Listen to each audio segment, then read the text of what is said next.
Bears got the best of me. Said bears on my fantasy. Said bears ain't what I like. We do it all night, all right. Bears that don't discriminate. I take a carbon chop to circumnavigate. Steal my heart and let it percolate all night, all right. Bears got the best of me. Said bears on my fantasy. Said bears ain't what I like. We do it all night, all right. Bears.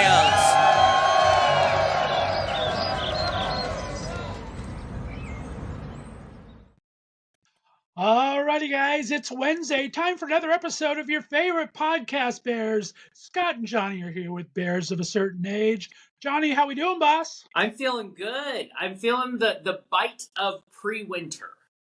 It's coming. It is starting to get there. We talked about it last week that we're both getting a little darker, a little colder in our areas of the world here. So yeah, chilly. I don't need any help getting darker already. I mean, but we're in the Halloween season, so get a little dark. It's okay. Now, are you a big Halloween person? I mean, that's a huge. Everyone says Halloween's gay Christmas. I like gay Christmas. I'm not a Halloween person. Yeah, But I don't. So I don't get into the haunted houses. I get into things like I'm putting together this big thing with some friends where we're going to the corn maze and do all that. Like I like the folly stuff, but I don't need none of this scary. I refuse to go downtown on Halloween because all of the college kids with way more energy than I have are running around. No. Now, do I like a good costume? For sure. But I don't want to. Also, I'm like, that's really late. All these parties are really. No, I want an afternoon costume party. That's what I want. There you go. Oh, I swear to God, the drag shows are starting later and later here at the different bars. It's like, what's at 12 o'clock and 12:30 drag shows? Can't we have one for like 10 o'clock for our bears of a certain age? Thank you. And even you're pushing it at 10. I'm like, why is this happening? Give me an 8:30. I can be there. Yes. But what did someone say? I was watching someone the other day, and he said, well, for the gays, if the party starts at 6, it actually starts at 8. If it starts at 8, it actually starts at 10. You know what I mean? Like, we're always off by some, and if it starts at midnight, then it never stops. And I don't know. No, thank you. Yeah, I need to have my beauty rest, and I just want to be home alone anyway. So it's like, yeah, if you can start early. Well, look at you popping your collar. You got a fancy sweater on. I like that sweater. I know, I do too. I want to starch this though because I feel like I look cool with it up, like it's the 1980s, and we all used to pop our collars. I just love how it looks. I just talked to Sam Irvin the other day, who was on our show a while back. And of course, he's really good friends with Juliet Mills and Maxu Caulfield. So whenever I see a pop sweater, I can think of his Cool Rider singing the song Cool Rider and Joe Pfeiffer, right? Yeah. Love that. And he's got a lot going on right now. I'm just like, see, we never stop. It never stops. No matter how old we are, we've all got stuff to do. So. Well, and we talked about it last week that we're getting up there in age, and so we have to kind of pay attention. We're taking pills and stuff. Yeah. But I think that's the thing. You got to keep going, though. I mean, I bitch all the time about being busy as hell, but I think surveys say right now that the average person will die 7 years after they retire. It's like, I don't know. That is I don't true. Think that. Once you stop, yeah, I agree. Well, someone was asking me, so we both just do a bazillion things. And I think that for my life, I need a good balance. Like, I can never not do. My brother, anytime I take a break, he's like, well, you got to keep doing your creative stuff. And he's right. I think he's concerned I will die when I stop. But I'm like, I don't plan on stopping. But the other thing is because I'm doing, so within the next 12 months, I have 2 singles that I'm recording because I want to. And I've got the sitcom that we're doing, and then we have 3 shows. And they're like, why do you do that? Because I don't know how long I'm going to live. I want to do it all. So you just go out there and you just do all the things. Here's the other thing. You can do anything you want, honestly. Anything is doable. Like if you're doing something, you're like, well, I want to be a pop star. That's different. But if you want to make a song that's really cool that you can get to the mass, you can do it. If you want to shoot a sitcom and put it online, you can do it. You know what I mean? You can do anything. You can find the people to make anything happen. And I just want more people to embrace that aspect. I mean, look at the strike that is finally seeming to come down. We finally made the writers. That happened. And now, hopefully, Wednesday, the actors go back to the drawing board. They've already met once. So we're hoping that, and we'll finally see an end to these frickin' strikes. But you know what the strikes did? It made us realize we can make our own. We can do our own thing. And it's okay. I support the actors, I support the writers, and I support indie people doing their own thing. Well, and I see where they're coming. I mean, they're talking about different things. I mean, streaming wasn't and really part of the whole deal when they made their last contract, right? Exactly. And AI wasn't doing what it's doing now. I mean, no. I started cheating on my other network where I do this Rainbow Rundown, every Monday. So I don't do it anymore. It's all AI. I just program it in and it just talks. It's like, so I can understand why people are upset about that and need to kind of cover themselves to get that done. Like anything else, it needs balance. You know what I mean? Everything has a purpose. And as long as we balance it and don't forget that in reality, we still need people. But do you remember this was the conversation back when things started getting automated, like 20 years ago? And they're like, there'll be no jobs. Now, did it take some jobs? Yeah. But did we all fall apart and no one? No. So I do think, but you have to be willing to step up and go, what you're asking for over here, which is me to just give you my face and you guys, no, that's a line. We're not gonna, Right. So as long as we're smart about it, we were talking to Jonathan Slavin, I adore him. And he was on like Better Off Ted and Dr. Ken and Santa Clarita Diet, which is the show I miss a lot. And we were talking about, because I didn't have on anybody that was an actor and an active, because I didn't want to, I consider that, Drew Barrymore, are you listening? That is crossing a line. But we had him on because he was in a play. He's in a play down in California right now. But we talked about, what do working actors, these are actors who are not superstars making millions of dollars, but they work to pay their bills and to do something they love. How do you continue to safeguard your career and still get to do these amazing things? Because listen, people who are creative do it because they love it. You know what I mean? So how can we protect that and then keep moving forward? And it was, I'm never the guy that's going to do a got you moment. I'm not interested in it. I did news long time ago. Don't want it. But I did tell, we're on the air and I'm like, I do kind of need to ask because he's friends with Drew Barrymore.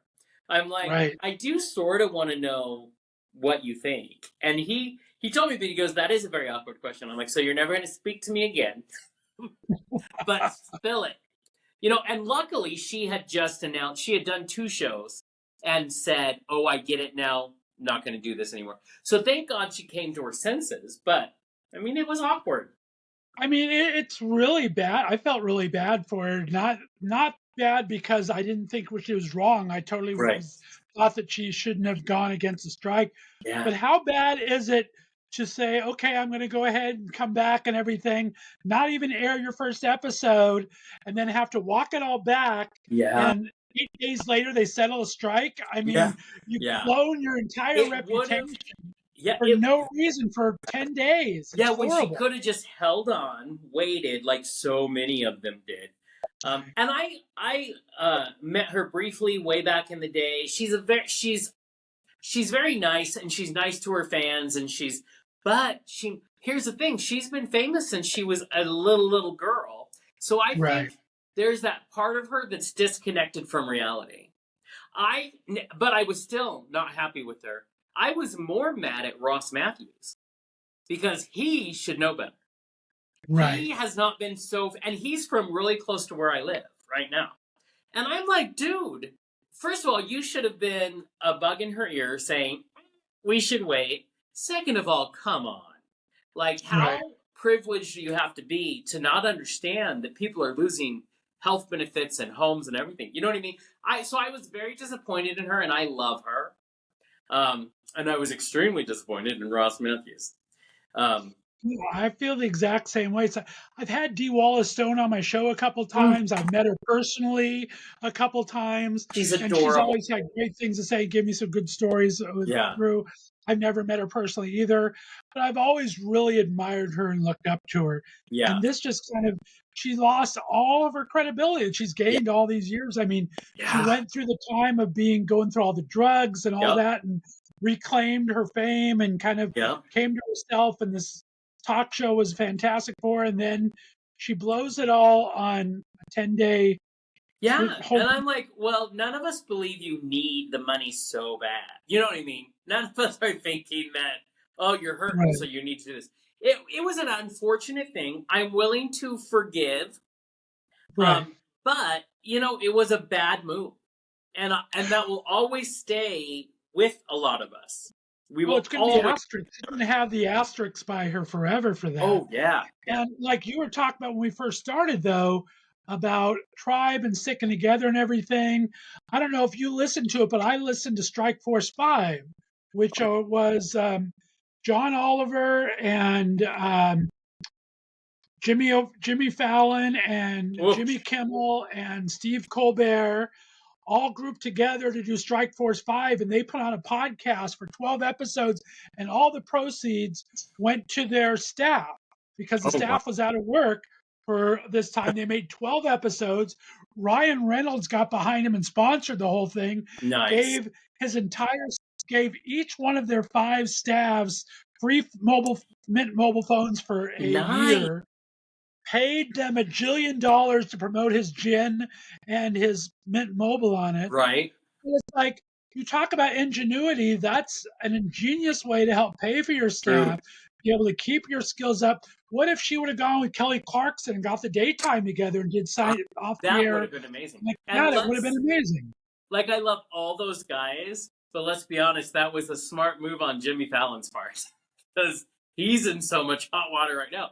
But I love what it was for, and I love all of those hosts with an asterisk by Jimmy Fallon. But that's true. There could have been so many other ways to have Right. addressed the problem.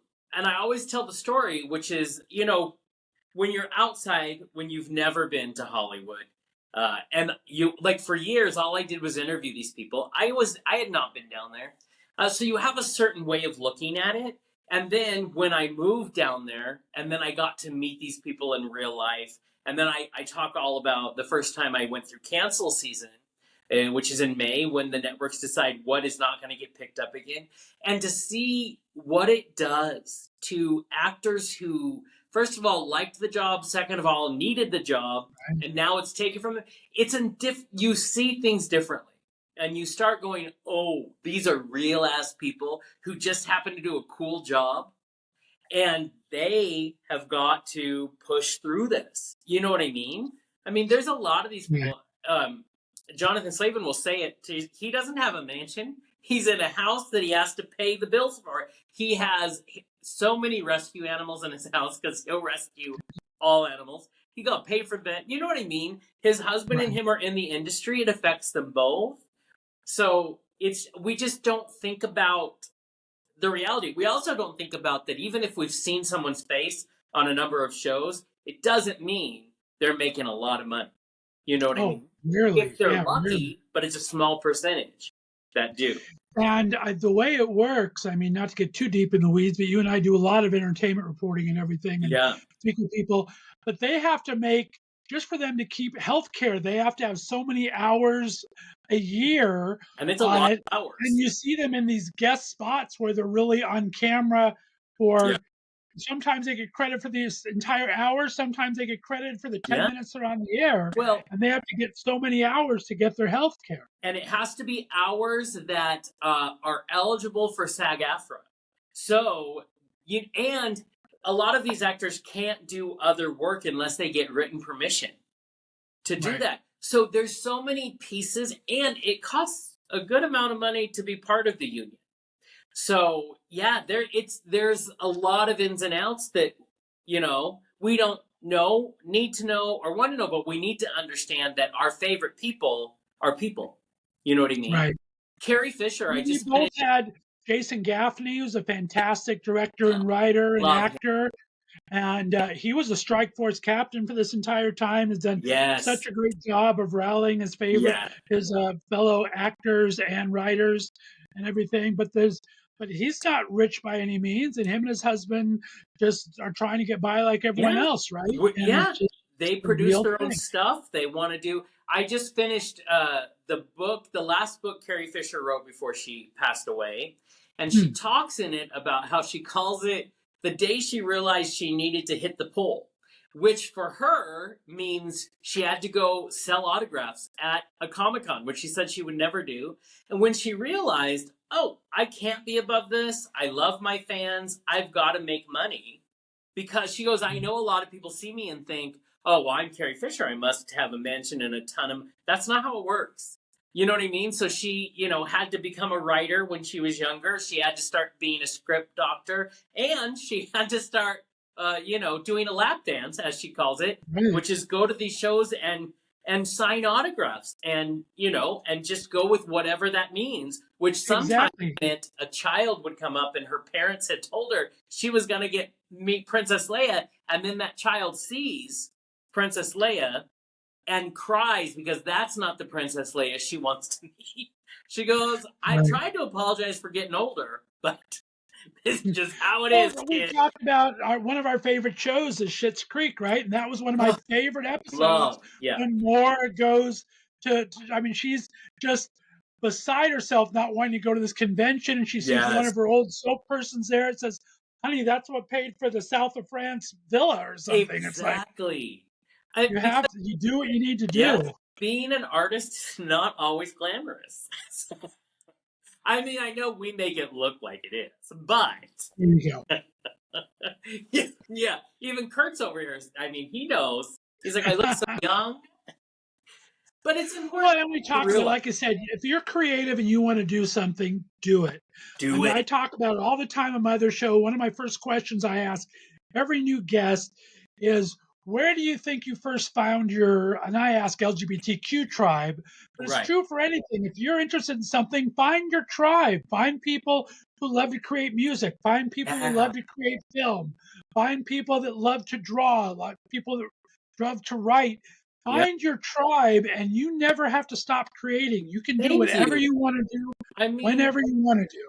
Rockefeller, way, way back, used to talk about having a mastermind group. I think there's even a book that was written back in the day. And it's about surrounding yourself with others because we help to lift each other up. When I was in my, 17, I was 300-something pounds, and I had recorded an album, and there would be billboards up, and I would do shows. And people would always say, what makes you think you can do that stuff? Because no one told me I couldn't, and I'm not going to let someone say I couldn't. Even if I'm not your pop star, cookie cutter, I was going to be 325 pounds on a fucking stage singing songs because I loved it. And that's how everybody should feel.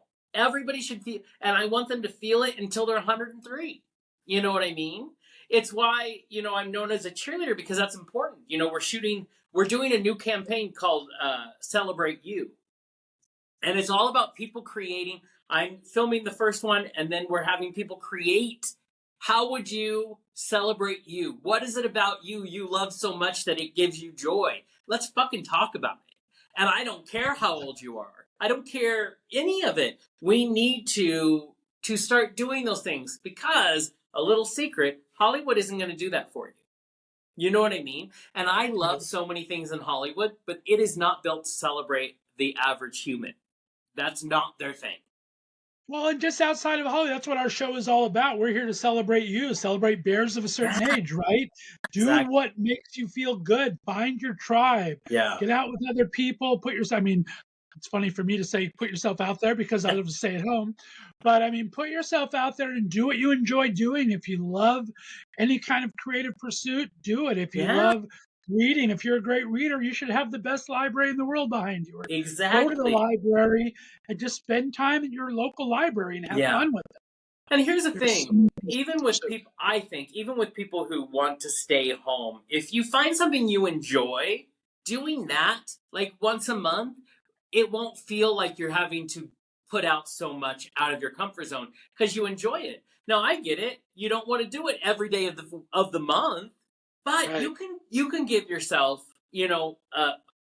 that day in a month and say, this is the day I'm gonna, suck it up and do this. And then I guarantee you're gonna go home and be like, I'm glad I did that. Like, it took energy, but I'm glad I did that.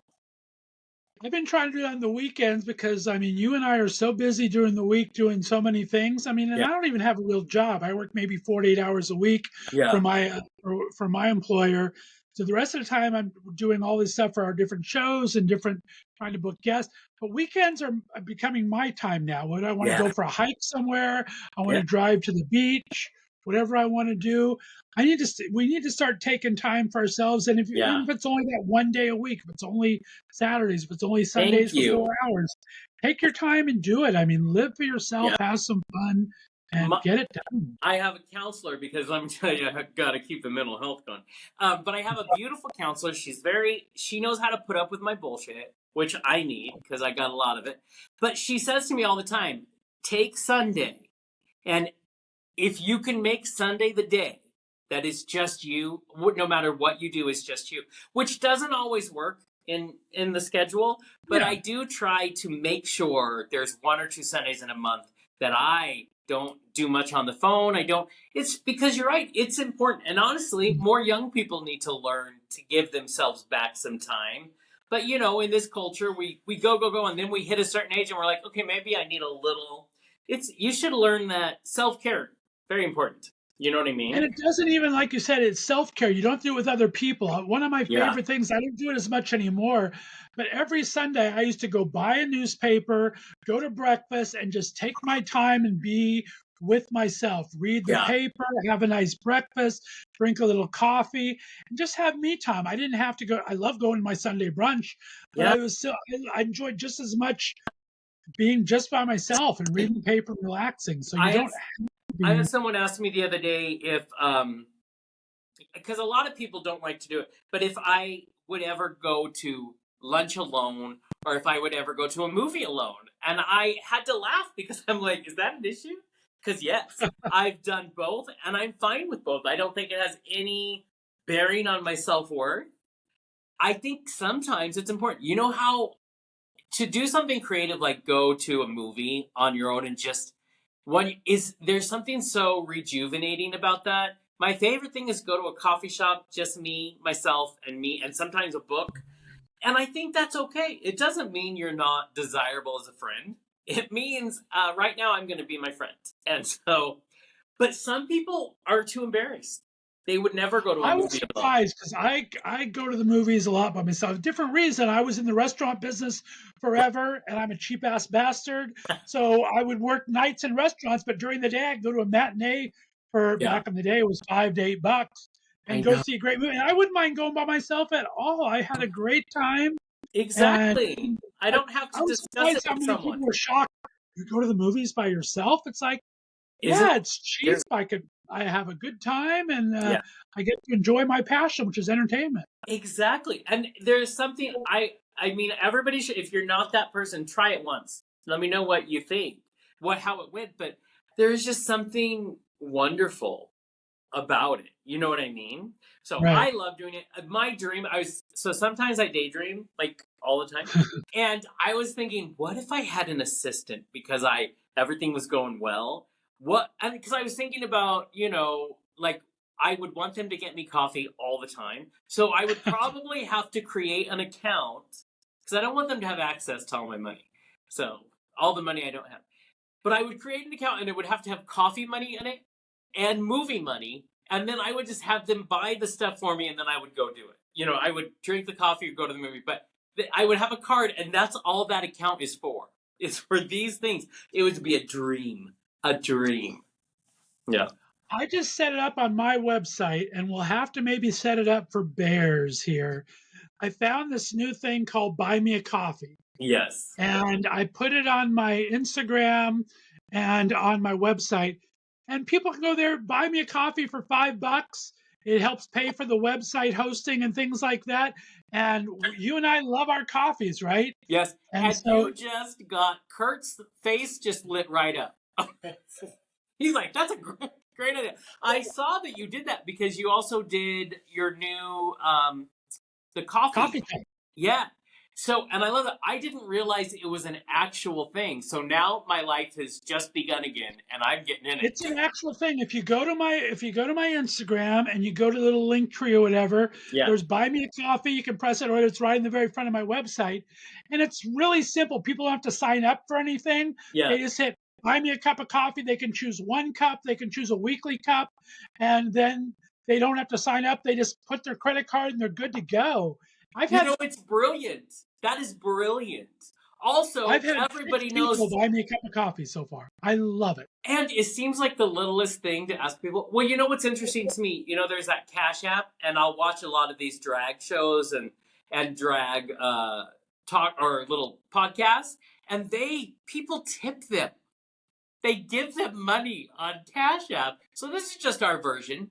Like, if you love us, It just seems innocent to me. It's like, it kind of freaks me out a little bit. All the people, it's like, here's my Venmo, here's my Cash App. It's like, I don't like that. But buy me a cup of coffee sounds very tame. I like it. And then, like you said, I started these little coffee talks. When I put the thing on my Instagram the other day, I thought, well, if you're going to buy me a cup of coffee, let's have a chat. So now I'm going to do some live chats every once in a while and just kind of chat with my cup of coffee and just kind of make it a fun thing. I think that's brilliant. And that is, we should put it on our stuff. Look into that. We'll have it by next episode. We'll have it up on our Instagram. I love it. First of all, what a beautiful thing. Because I'm that dude that took after Oprah, and every once in a while, if I'm having a good month, I will do the whole, if I'm in a coffee shop, I try not to do national chains. I try to do local. I'll buy for the person behind me because I don't know, it's nice to do something. Or if I'm at the doctor, there's a little coffee shop there, and I met the loveliest older lady, and I bought her coffee, made her day, and we had an amazing conversation. You know, it's just the same thing. So anybody wants to do that for us, there you go. I like it. That's a beautiful. No, I love paying it forward. I've always done that. It's been one of my things to do. Anything from small, go to your Aldi's and leave your quarter in your cart or whatever, so the next person have to pay. To there's toll roads here in Ohio, and I pay for the couple tolls of people behind me. I mean, there's different ways you can make people's day and make a little difference, and it doesn't cost much at all. So it's the Midwest coffee. That's a Starbucks run. It's a Midwest thing. I didn't know anything about toll roads. Well, we have them in Seattle, but the Midwest loves them. Absolutely loves them. And when I moved to Tulsa years and years and years ago, they were everywhere. But it was also the first place I learned that Aldi's, you had to have a quarter to make the cart work. And so, these are to do things. But I'll tell you, up here, people don't know that. Can I give you my pet peeve? I have a new pet peeve on these things. Oh, what is this? I'm so mad. Because I like to, you have to pay the toll to go to Pittsburgh, basically, unless you want to go an extra 20 minutes. So, and I like going to Pittsburgh a lot. They've done a thing now, those easy passes or whatever for the freeways and everything. They've started making those mandatory back here, where everyone's getting run through their and if you don't have to buy the easy pass, but if you don't, they mail you how much it's going to cost, and it's double. So I can have my easy pass and it costs me $6.50 to go to Pittsburgh. But if I don't have my easy pass, it costs me $13.50 in the mail. They're going to mail me a thing for $13. See, that's crazy. I remember the easy pass when I was in Tulsa, and you could put it on your dash. But we weren't forced to do it then. There were plenty of times I just threw money in that little guard thing, the bucket. But that's awful, because then Easy Pass was supposed to be, the cool thing you could do if you want. It doesn't matter if you're making everybody do it. It's not cool. Exactly. Yeah.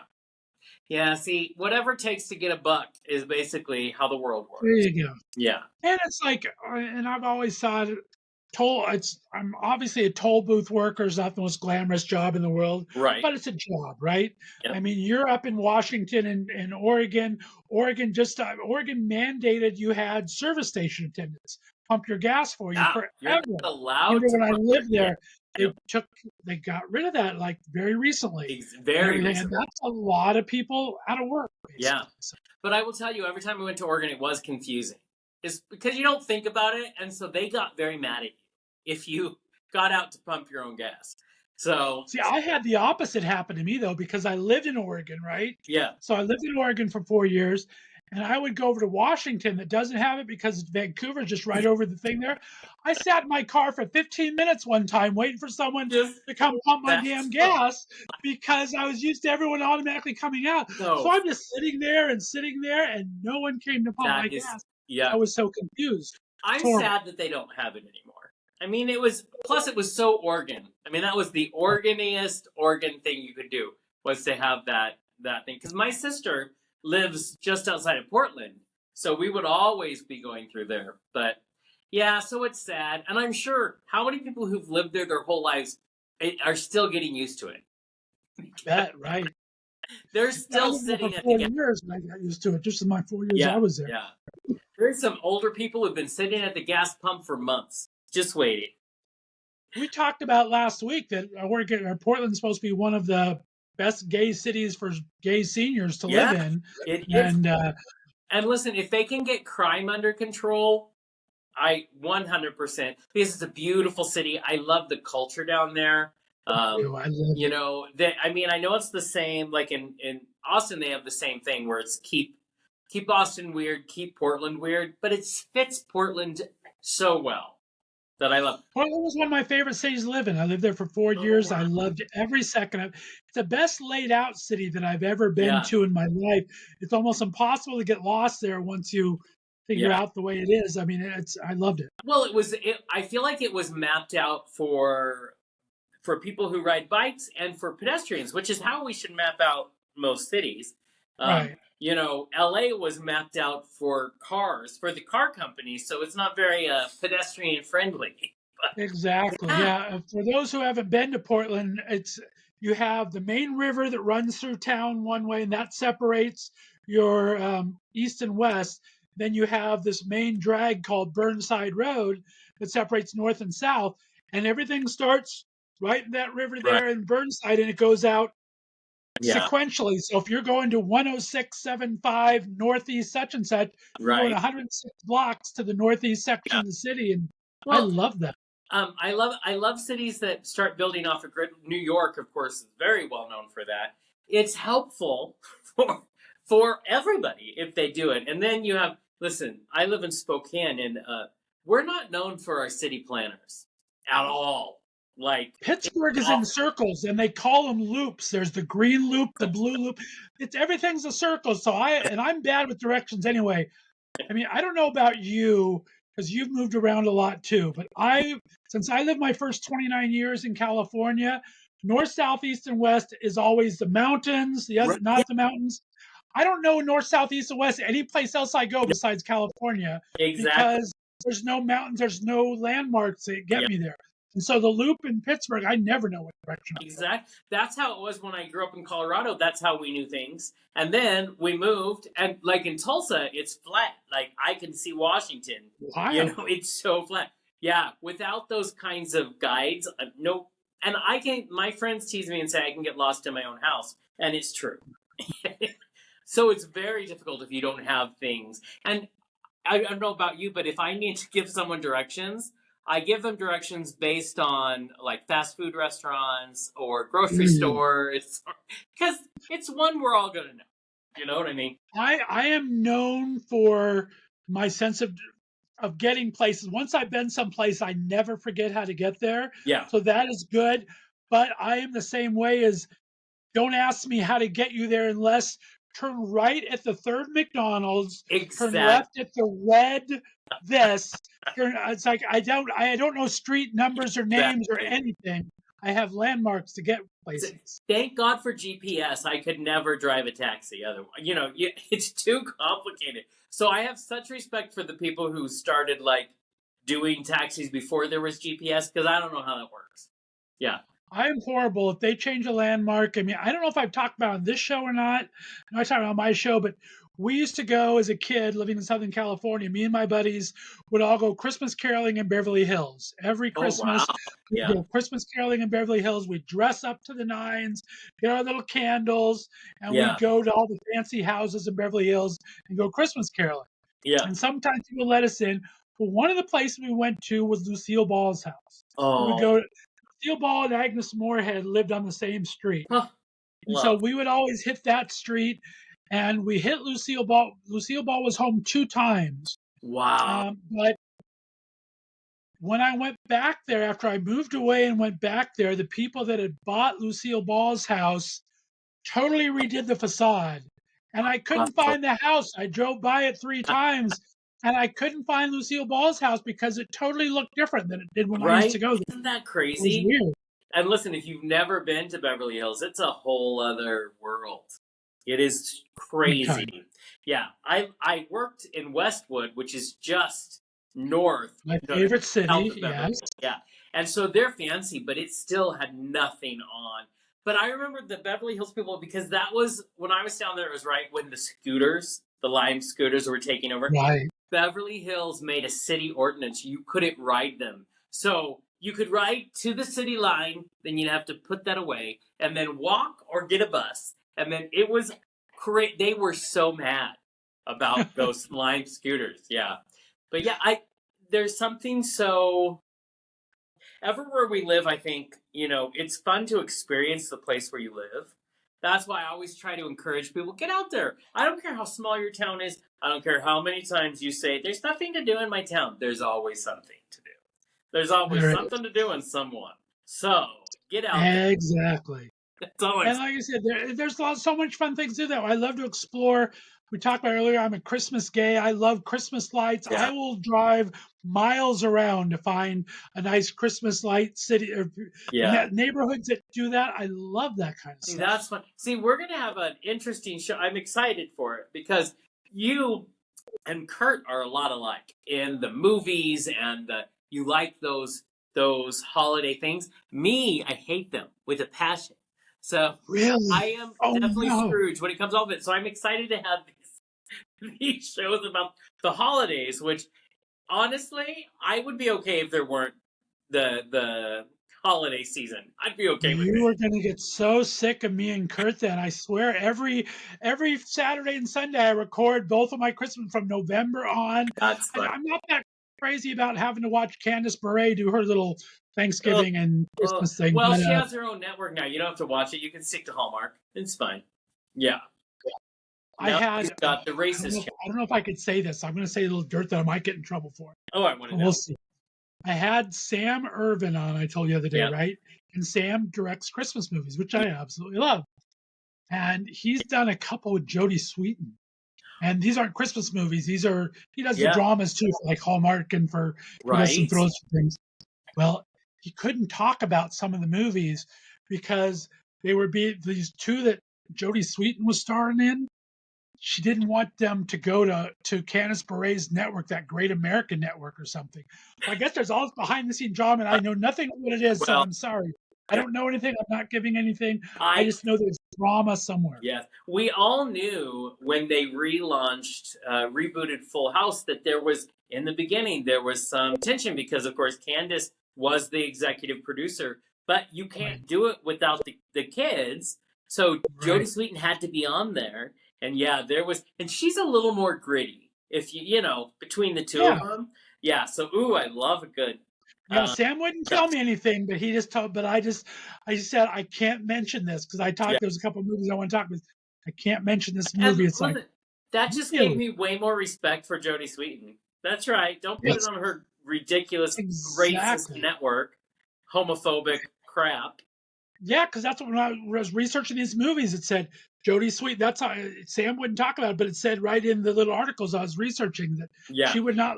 She was unhappy. This movie was going to go on Candice's network. It's like, I love that. Last year, Kurt Cameron came to town in Spokane. No.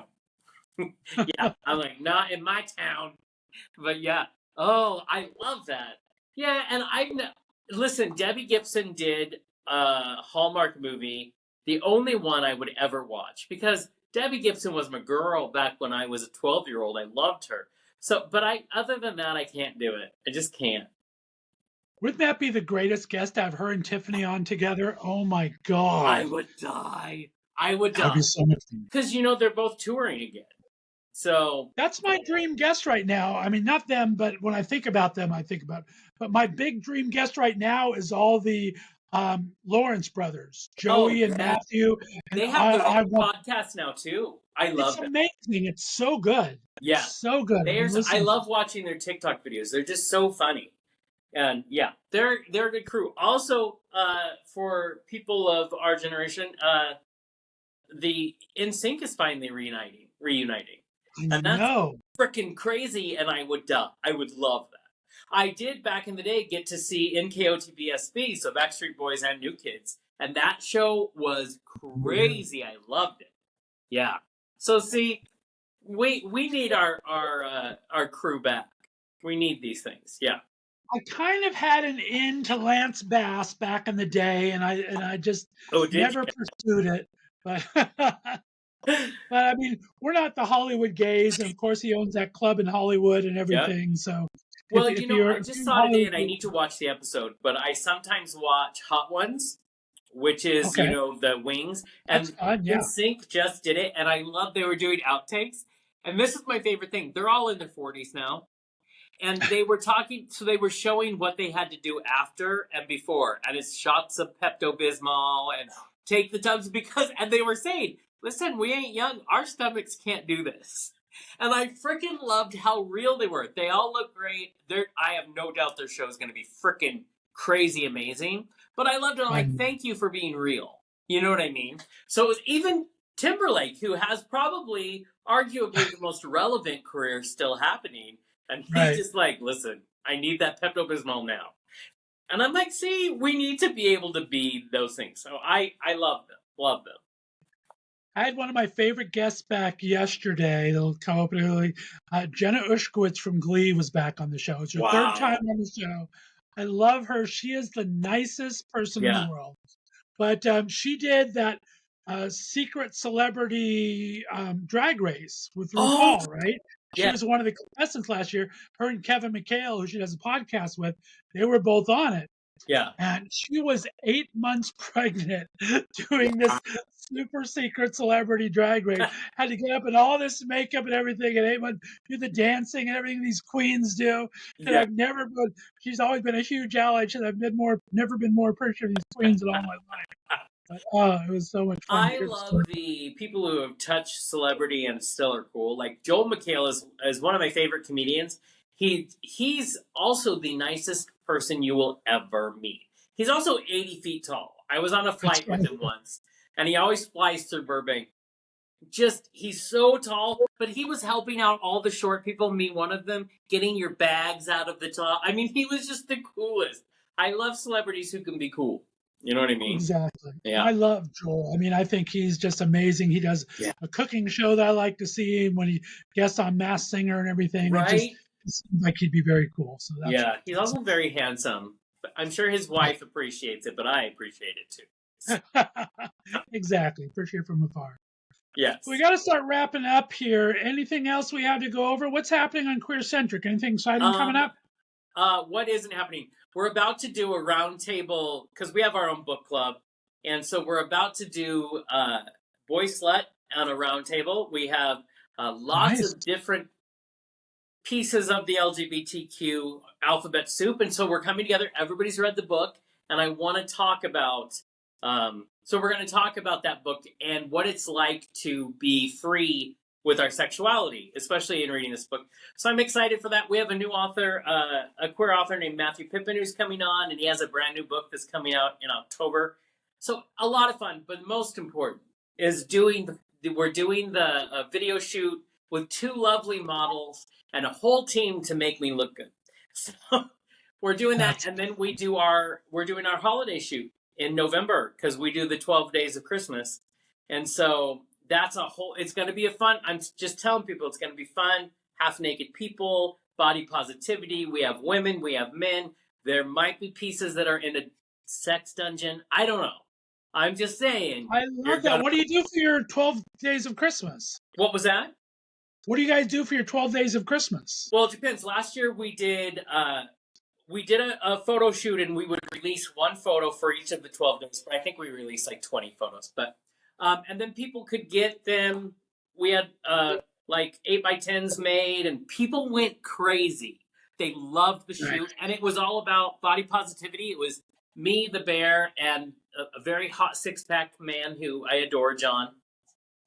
And we did both naughty and nice. So there was a little bit of kink, and then there was a lot of like romance. And people, and everybody that we got feedback from were like, thank you for not just using, they liked that we were of a certain age and that we were celebrating these body types.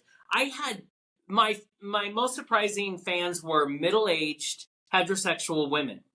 And they would write me and say, is it okay for me to have this? And I'm like, yeah, it's okay. They said they would want to tell their husbands, or they would want to, they love that we celebrate. And that just made me go, oh, we need to do this every year. So we just kind of changed the theme a little bit. So we're excited to have this out. December 1st should be the first photos, so it should be fun. I love that. I'm looking forward to. That's why I'm looking forward to Christmas. I told you I'm a Christmas gay, and I'm looking forward to, because I used to do the 12 gays of Christmas, that's where I was last year. Ellen DeGeneres, and I give away different gifts from my guests Nice. for the 12 days of Christmas. Brilliant. So I'm looking forward to that as well. Yeah, it's always so much fun. See, if you can get me in a room with a guy in just his underwear, I'm willing to do a Christmas thing. There you go. But I don't take the pictures. Maybe I'll try the pic. I don't want my pictures. They're fun. I encourage. I do encourage. All right. Well, guys, thank you so much for tuning in. Jonny and I didn't have a chance this week to talk about our 10 ways to show you're a bear, but we will make sure we have that for you next week. It is. We're also going to talk next week. Leslie Jordan will be getting his star on the Palm Springs Walk of Fame a couple days after our next episode. We're going to talk about that. We have a special guest to come in and talk about that for us. Nice. But if it's Wednesday, we'll be here on Bears of a Certain Age. Yeah. I'm talking with you, Jonny. I love it. Hey, we have way too much fun on this show. And so far, all I hear from people is they do too. So there you go. I love it. All right, guys, have a great week. We'll be back next Wednesday. We'll see you later. Bye-bye. Bye.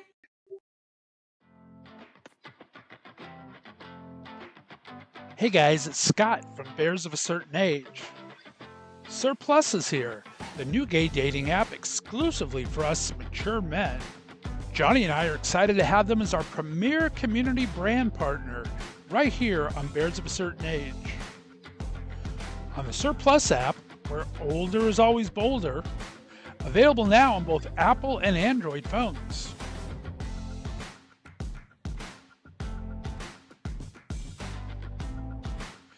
We hope you'll join us where you can get the app so you can meet the man. There's